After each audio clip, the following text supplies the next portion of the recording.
is interesting as to how the Islamic Front, of which Ahrar al-Sham is a part, was formed. It was comprised last November, according to this Wikipedia article, as a counter to the U.S.-backed Supreme Military Council. You see, the United States wanted to be able to supply weaponry to be deployed against Assad, and so it created this myth of the Free Syrian Army, and then created a mythical Supreme Military Council through which they could supply weaponry. But the first thing that occurred is that the Islamist groups that were actually conducting the fight all said, we want nothing to do with either of these. We're in this because we're devoted to Allah and because we want to spread fundamentalist Sunni Islam. We wish to establish a Sharia-compliant state in Syria. We want to reestablish the Sunni Caliphate. That is why we're in this. Your Supreme Military Council isn't about those goals. We have nothing to do with them. And as a direct result, the Nusra Front, the Islamic Front, was established specifically to counter the U.S. attempting to back a Supreme Military Council. Just shows the utter stupidity and the counterproductive nature of the U.S. government, its diplomats and its military. Every time we touch anything in the Islamic world, we make bad situations worse. That is what occurred here. An Arab diplomat said the front was created by Qatar and by Turkey, who were trying to check an increase in Saudi influence with the rebels in 2013. So, combination of these two effects. One is the United States, whose principal ally is Saudi Arabia, who is supplying weapons to Turkey, and the United States is trying to make it look like, oh, we're supplying weapons to freedom fighters, to really good guys, as John McClone would say. But all it did was create a more fundamentalist Islamist organization and a unification of the Islamist organizations and a backlash against the United States supplying weaponry to Syria through Saudi Arabia to have Qatar and Turkey say, no, no, no, you're getting way too powerful, too big for your britches, Saudi Arabia. Back down. And keep in mind, all of this is a direct result of America's stupid, counterproductive, suicidal, disastrous invasion of Iraq, where Iran's enemy, the principal enemy to Shia Islam, Saddam Hussein, was deposed, giving Iraq to Iran and dramatically increasing the influence of Shia Islam in not only Iran, but in Iraq, in Syria, in Lebanon, in Jordan, and even its influence as far west as Egypt. And so Saudi Arabia, who had purchased hundreds of billions of dollars worth of Americans' weapons, and Turkey, which was a NATO force, said, no, no, no, no, we can't have that. We're the big bad dudes in this region. It's our region. We own it. We do not want the Shia Muslims trespassing in our world. And so this proxy war emerged. That's its history. Qatar, this is a quote, Qatar backs the Islamist Front and Ahrar al-Sham is part of it. It's, in fact, the largest component of it. It's an important part of the Islamic Front, so why wouldn't Qatar back it? An Islamic Front commander told Reuters by telephone. Diplomats say Saudi Arabia backs nationalist and Islamist groups that have no links to al-Qaeda. None of these organizations are controlled by al-Qaeda. You know, this particular group emerged from the Muslim Brotherhood, and then emerged from the Salafist Muslims that were released from Syrian jails for having committed acts of terrorism. Now, we are about to delve into the Islamist Front itself, which is the umbrella group now over all of these independent jihadist organizations, and we're going to consider the individual they say is the most influential in guiding them. But keep in mind that this proxy war is not just an attempt of Sunni Muslims to thwart the advance of Shia Islam that was promoted by the United States invasion of Iraq, but also the Sunnis warring with Sunnis, positioning Saudi Arabia and Kuwait against Turkey and Qatar. Saudi Arabia is stepping up efforts to protect itself from jihadi influence at home while openly promoting the same jihadists inside of Syria. It is playing with fire. And Qatar and Saudi Arabia are at war with which fundamentalist groups they ought to be arming. Saudi Arabia, the United Arab Emirates, and Bahrain recalled their ambassadors from Qatar because they say that Qatar had interfered in their internal affairs, which is a reference to Qatar's support of Islamist groups inside of Saudi Arabia, the United Arab Emirates, and Bahrain that are opposed to the warlords that control these countries. Nothing has changed in Qatar's support for the Islamic Front, this is a quote, with all of its factions, including Ahrar al-Sham and the Islam Army, the Islamic Front commander said. Another Islamic Front commander told Reuters that Qatari financial backing has continued. Admirers of the Qatari policy affirm that members of the Islamic Front, including Ahrar al-Sham, have fought against the Islamic State in Iraq and Greater Syria, and which they now say is an Islamist splinter group. Now, the fact is that the Islamic State in Iraq was not created by al-Qaeda. Al-Qaeda did not exist in Iraq at the time of the U.S. invasion. They had no influence there at all. Saddam Hussein was an enemy of fundamentalist Islam and of Islamic terrorism. There was not only no presence of al-Qaeda in Iraq before the U.S. invasion, Osama bin Laden and Saddam Hussein were mortal enemies. The Islamic State in Iraq was simply an amalgamation of Sunni warlords who sought to gain power in the vacuum caused by the U.S. invasion.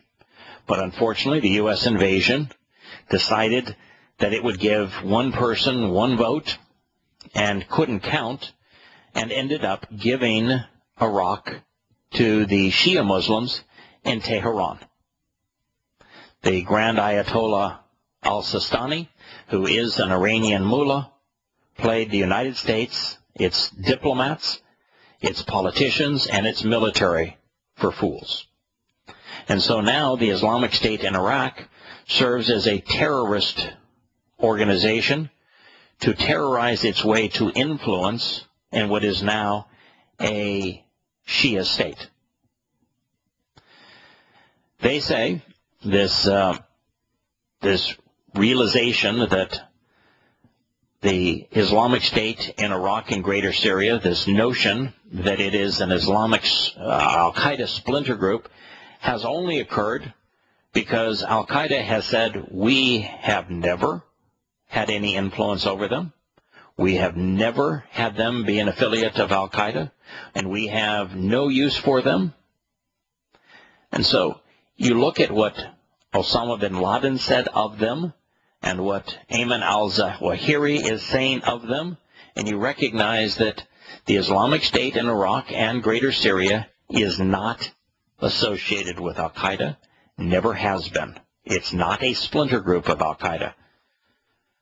It is simply another fundamentalist Islamic terrorist organization. The only difference between the Islamic State in Iraq and Syria and the al-Nusra Front is the Islamic State in Iraq and Syria has been around longer. It emerged during the American invasion of Iraq, and that most of its members are from Iraq, where the majority of the mujahideen fighting for the Islamic Front are from around the world. And that organization was put together only in the last couple of years. They say that the group is fighting to replace Assad with Islamic rule and not seeking to participate in a transnational jihad against the West. Oh, so replacing a secular dictator with an Islamic government is a good thing? On what planet? Washington is a friend of Qatar because Qatar plays host to the most important military base in the Middle East. And it has close commercial ties and for years has worked with Washington in mediating conflicts around the world. It's actually worked with Washington in distributing munitions and all manner of weapons to create conflicts around the region. U.S. Treasury Under Secretary for Terrorism and Fighting and Financial Intelligence, David Cohen, in a speech in Washington, cited press reports that the Qatari government is supporting extremist groups operating in Syria. Why can't he just say Islamist? Is he incapable of telling the truth? To say the least, this threatens to aggravate an already volatile situation in a particularly dangerous and unwelcome manner. David Cohen of the Treasury Undersecretary for Terrorism and Financial Intelligence. Come on, pal. There's only two sides here. There's the Assad government side, which is in league with Hezbollah and Iran, and is backed by China and Russia. And then there is the Islamic Sunni jihadist side. They are all fundamentalist Muslims. They are all terrorists. They are all jihadists. They are all ruthless fundamentalists. How could dealing with any of them make this situation more volatile unless it's what the United States has wanted and has done, which is to continue to arm them?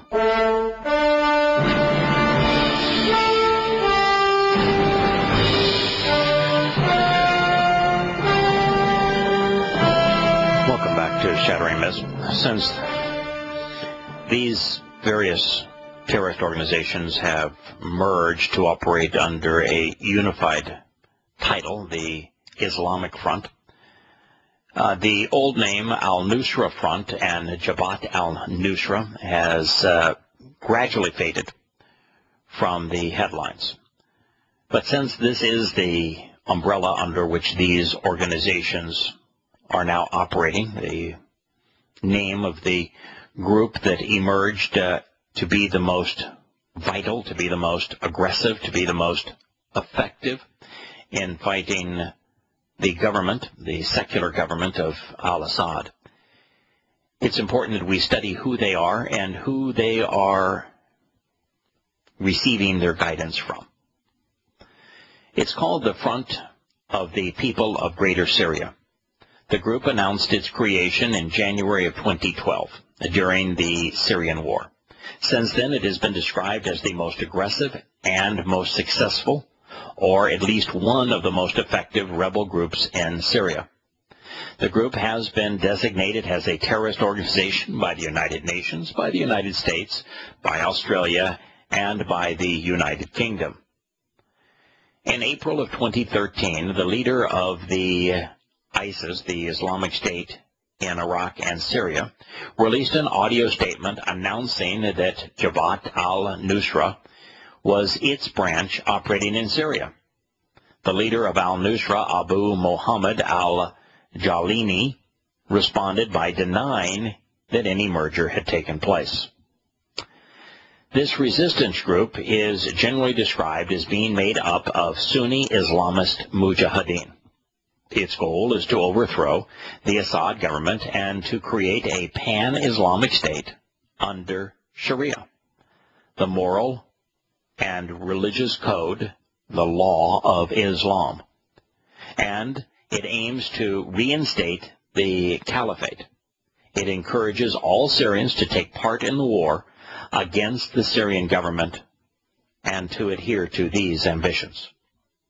In an interview with a United Arab Emirates newspaper, the leader of the Islamic Front, Abu Ahmed, a man identifying himself as the al-Nusra military commander, described the organization's goals as deposing Bashar al-Assad and then establishing a state of Islam ruled by Sharia. In early 2014, a top Sharia official in the group, Dr. Sami al-Oradi, acknowledged that his group is primarily influenced by the teachings of Abu Musab al-Suri. The strategies derived from Abu Musab's guidelines to win the hearts and minds amongst local Muslim communities include providing services to people and to avoid being seen as extremists.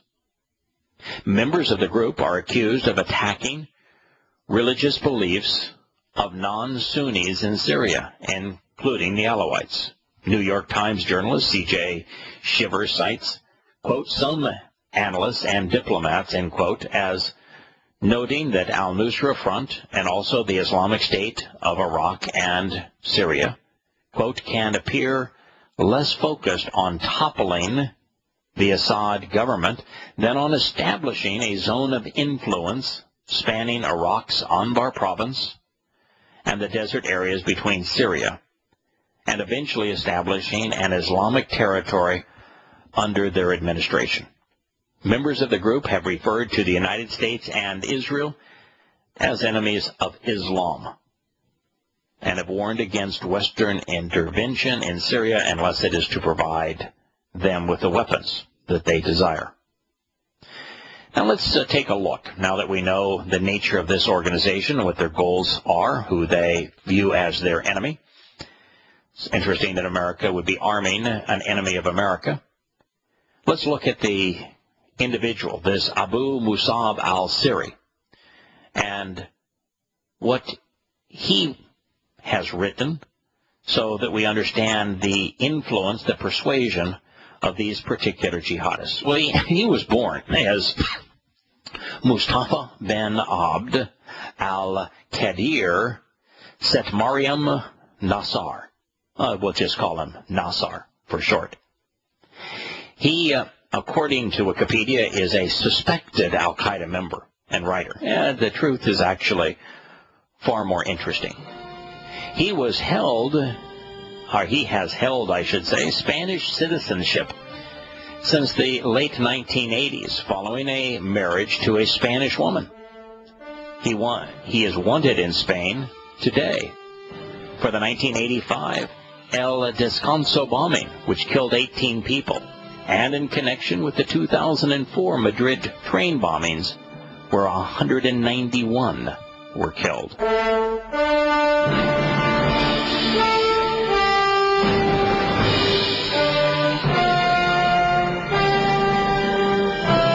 Shattering Myths, you can join this discussion by calling 877-300-7645.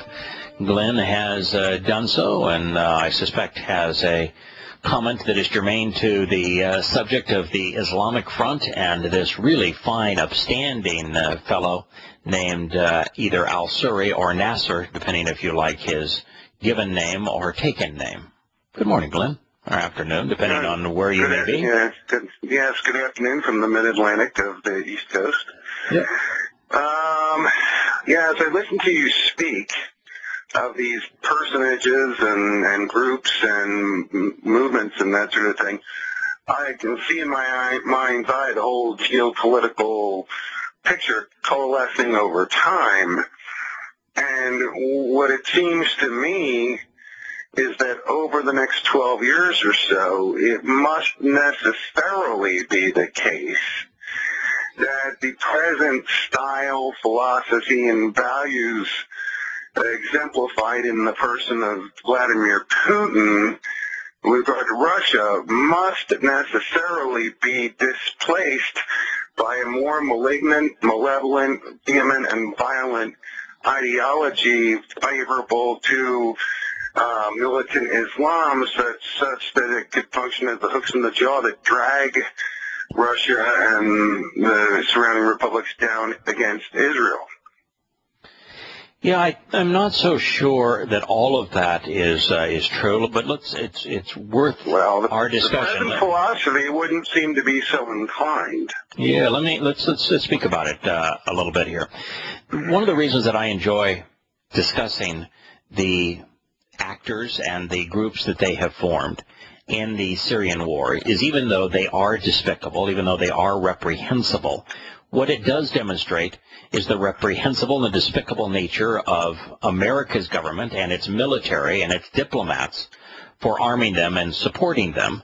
And it also demonstrates the goals and ambitions of Islam, which are going to have a huge influence on the world going forward. So the first part of what you said, I concur with completely, that in understanding who these players are and what they want and who their allies are in the West, we get a real clear picture of where the world is heading and what the geopolitical and military environment is going to be like over the next dozen years or so.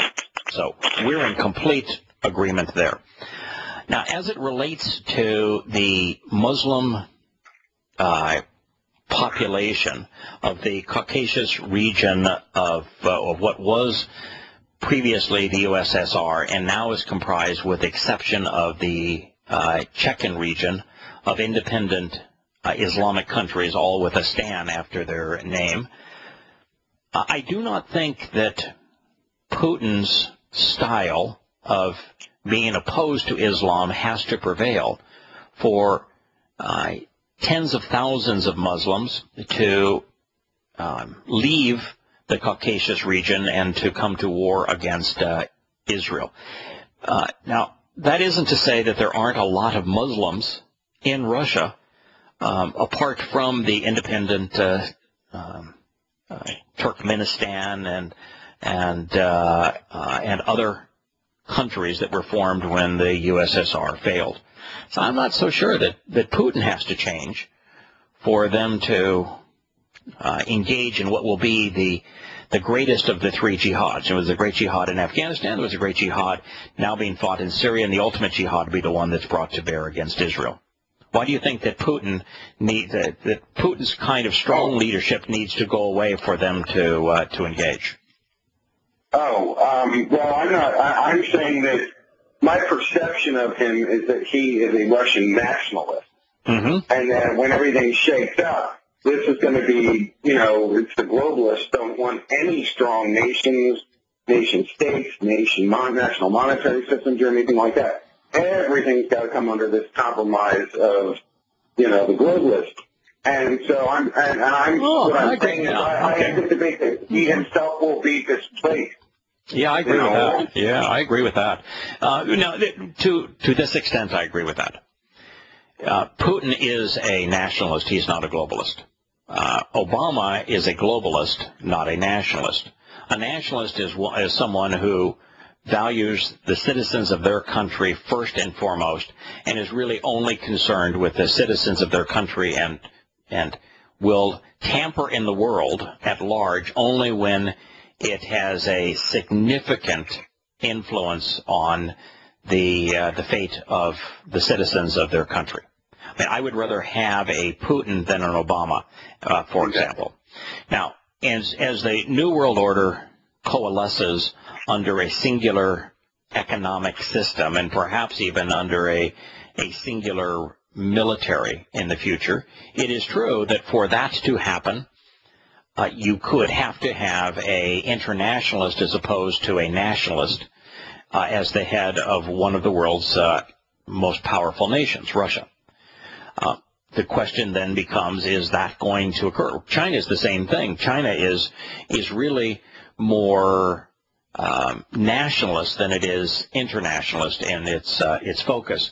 But this is something I think, Glenn, that is interesting.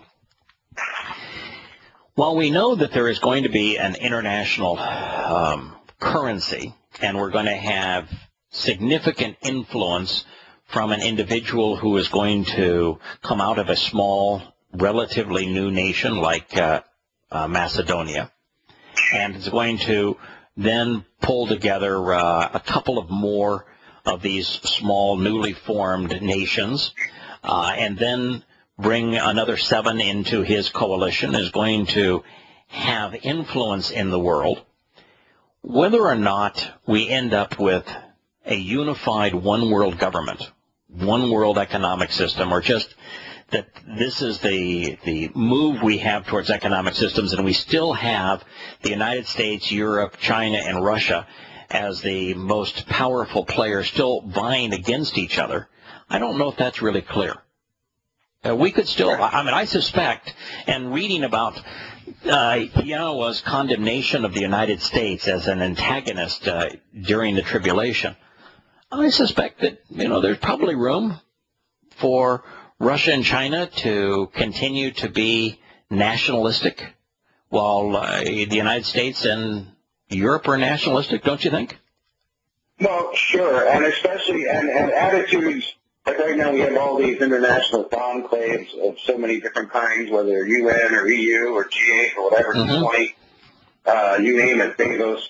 They have this, like, trying to form this consensus internationalism. However, if some mega seismos type things ensue that greatly debilitate one region or another and provide for weakness and allow for opportunism to be expressed.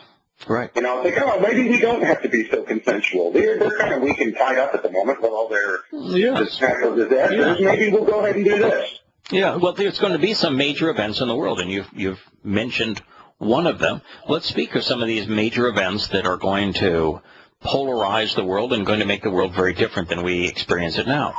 One of those major events is that Syria is going to fall, and that the jihadists who have prevailed in Syria are going to do 2 things. Many of them, tens of thousands of them, are going to go back to Europe, the Americas, to Africa, to Asia, and they're going to perpetrate vastly more devastating Islamic terrorist assaults on those countries than we witnessed after the return of the jihadists from Afghanistan and the great jihad that took place against the former Soviet influence in that country. That's one. And that's going to have enormous effect and ripple effect throughout the world.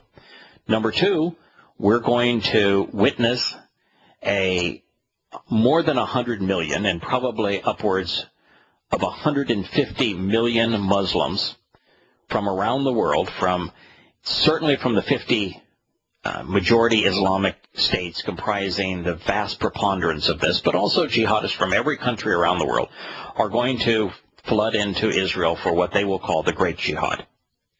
And Yahowah is going to have to intervene because Israel will no longer be able to defend itself from such a tidal wave of terror. And 5/6 of the invading army destroyed. Yeah, so can you imagine world events when God himself, who was in opposition to really every country on earth, intervenes to blow away an army comprised of more than 150 million Muslims? And talk about changing the playing field. Now, at this time, Yahowah, we know, directly condemns the United States. So things we have done up to this point, things we're going to do from that point on, are an extraordinary irritant to the creator of the universe. Not a very good position to be in if you're in the United States. But we know that the United States at that moment still exists because Yahowah is issuing a warning against this country. And we find that in the opening lines of Isaiah 18. Now, what you've mentioned is also going to provide for great destabilization. there's going to be megaseismos. Megaseismos means great shaking and movement to and fro. It speaks of massive earthquakes that will bring down cities. It speaks of tornadoes and hurricanes and tsunamis would all be classified as megaseismos. It's going to devastate a number of places around the globe. But we also have two other things that are going to occur in the midst of the tribulation that will be disoriented and devastating, landscape changing.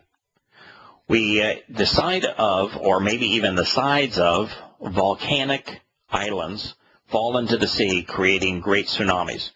The two most serious of those, one is off the coast of Spain, the other is Kilauea in the eastern side of the big island of Hawaii.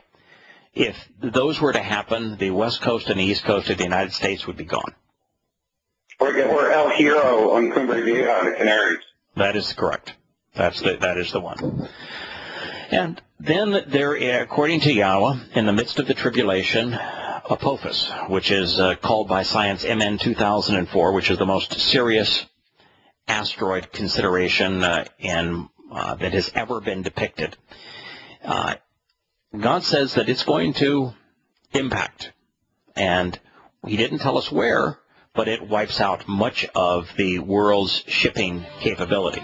So you have the Middle East and Islam torched. You've got two enormous tsunamis.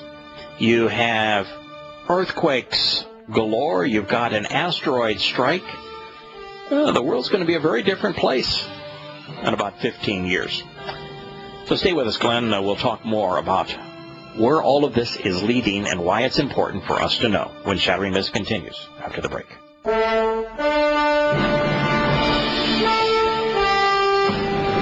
Welcome back to Shattering Myths as we're discussing the characters that are playing a significant role in our brave new world. We have stumbled upon the inspiration for the Islamic Front, which is the most vicious, the most effective, and the largest of the rebel groups fighting Assad, and come to find out that their inspiration is Musab al-Suri, also known as Nasser. In addition to being targeted for having inspired the Del Conso bombing and the 2004 Madrid train bombings, collectively killing well over 200 people. He is considered the most articulate exponent of modern jihad and its most sophisticated strategist. Yeah, can you imagine being considered the most sophisticated strategist of terror? What a delightful honor. I'm sure this would be a really fun man to be around. Nasser, wait till you hear it. I mean, there's so much. We're not going to get it all done, Glenn, in this segment. And we're going to return to this tomorrow. I hope you join us tomorrow, because this is really an interesting character. Nasser was captured by Pakistani security forces in 2005. And he was given over to Syria, where he was a wanted man. And so the Pakistanis had him. The Syrians had him. The United States CIA even had him in custody. They all let him go. Here's a little more history on this charming fellow. He was born and grew up in Aleppo, Syria. He attended 4 years of university studies, where at the University of Aleppo's Department of Mechanical Engineering, he was a student. Can you imagine wasting a mechanical engineering degree by becoming a terrorist? In 1980, he joined the Combatant Vanguard. That sounds like a lovely peace promoting organization, doesn't it? The Combatant Vanguard. It was an offshoot of the Syrian Muslim Brotherhood, which was at the forefront of the Islamic uprising in Syria against the Assad regime. It shows once again that if you want to trace back the root of almost all Sunni Islamic terrorist organizations, they fall directly in the lap of the Muslim Brotherhood. Now, Glenn, that should be a concern, because guess who is a huge proponent of the Muslim Brotherhood. One, Barack Hussein Obama, and also his former Secretary of State, Hillary Rotten Clinton. I mean, they negotiate with them, they speak on behalf of them, they uplift them, they promote them. And Obama was devastated when the Muslim Brotherhood was overturned in Egypt. Devastated. I mean, his first comments, the President of the United States saying that the military had to return the duly elected president and officials back to power. He was devastated. And presumably then to the Ukraine as well? Yeah, sure. We're going to start putting back duly elected people. I think Yanukovych would have to be put back. But we don't want to. Why would you want to be consistent? He may be a bastard, but he's their bastard. That's the case. So this fellow was at the forefront of the Islamic uprising in Syria against Assad. So Muslim Brotherhood and anti-Assad, one and the same. As a matter of fact, the primary thing that changed in Egypt that caused Sisi to overthrow militarily the popularly elected government in Egypt of the Muslim Brotherhood is that the Muslim Brotherhood said that they needed to use their military to aid and abet the Sunni jihadists that were fighting the Assad regime, because they looked at it as a proxy war where they could thwart the advances of Shia Islam and establish the caliphate. That is the speech that brought Morsi down. The Egyptian military did not want to deploy in Syria. Continuing this story, Nasser, as he was born, was forced to flee Syria at the end of 1980. He then joined the Syrian Muslim Brotherhood organization in exile, receiving training at their bases and safe houses in Iraq and in Jordan. He is reported to have participated in the uprising of Hama in 1982. He immigrated to France and later to Spain in the 1980s. Glenn, this is a fellow that I wish to continue to review because he is the spokesperson for fundamentalist Islam jihadism. And we will return to him in the first hour of our program tomorrow. But as we have 1 hour left, let's turn to a more interesting topic. Let's listen to what Yahowah has to say about these kinds of individuals and about this time. We'll be back in a moment.